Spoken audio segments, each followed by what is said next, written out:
Good morning, everybody. Hope you're all doing well today. I hope that the rain didn't get you too bad. It was kind of nuts, wasn't it?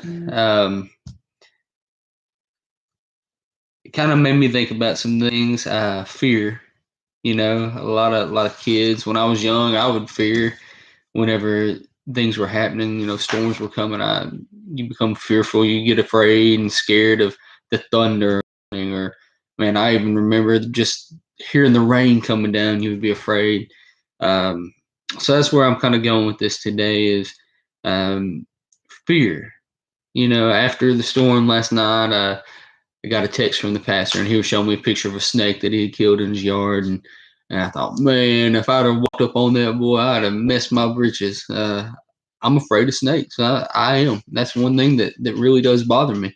Um, but I got to thinking about, like in Sunday school, we hear all these stories of these great Old Testament heroes, and I love the Old Testament, and I love to envision myself in those scenarios, in those stories, walking with them, seeing it as it takes place.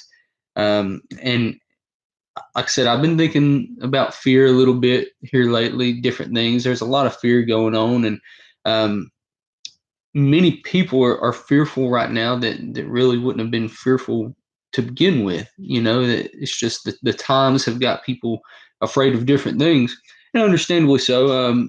People are afraid of getting the virus or a loved one getting it, and the complications coming from that, or from losing their job, or the economic collapse. And I'm seeing people being afraid of the end of times, and the rapture and tribulation. And I get all that. A lot of that is good cause for so-called fear. But as I've been thinking about it, I recalled an Old Testament story about Joshua.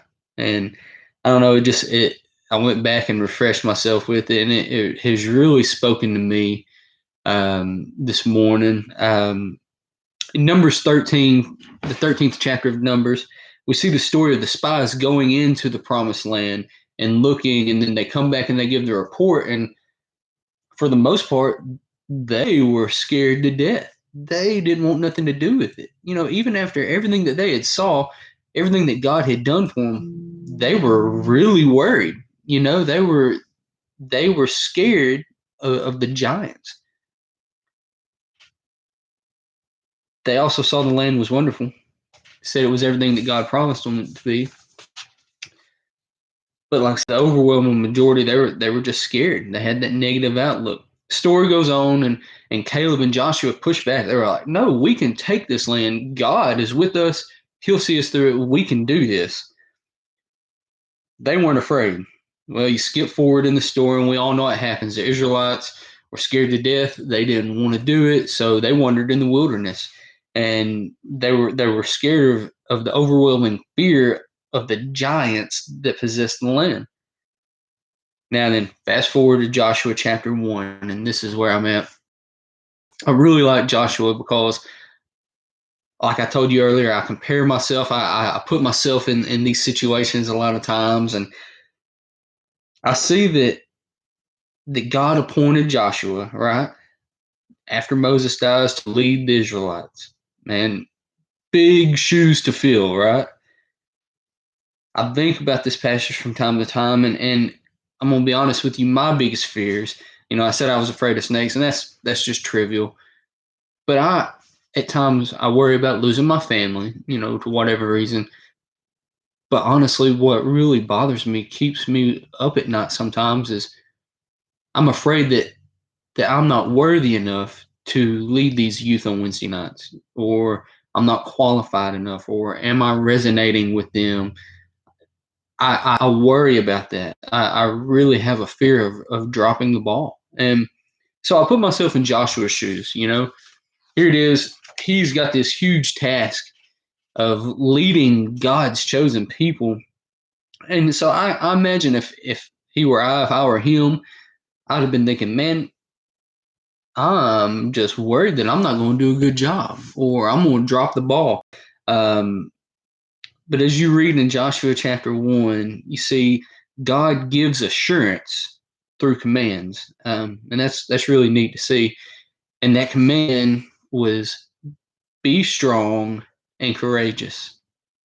Be strong and courageous.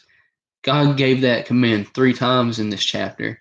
And after the third time, he backs it up with the next sentence saying, do not be terrified. Do not be discouraged, for the Lord your God will be with you wherever you go. Look, I don't know what fear troubles you, what you're afraid of, what keeps you up at night. But I do know that we all face fear, whether it's big or small, trivial or serious. We all have some fear that we have to face and we have to overcome at some point in our life. However, as Christians, we do know that fear is not of God. Fear is a lie. It's funny. There's been this song over the past few years that has become popular, and it states, "Fear is a liar." And I hate to be, saying what everybody else is saying just for lack of being original, but fear is a liar. There's a lot of truth to that. We fear things that literally have not happened yet. We base our fear on the possibility of an outcome that may never even happen. We seem to build up these things in our minds of what happens if I do run into that snake, what am I going to do if there's nothing around? Or, what if my kids are out there and I have to grab this stinking snake? Right. But it's never happened. We base these fears on things that have no evidence of definitely going to happen. So remember, fear is a tool used by the enemy to throw you off. He wants to keep us from reaching our full potential as Christians.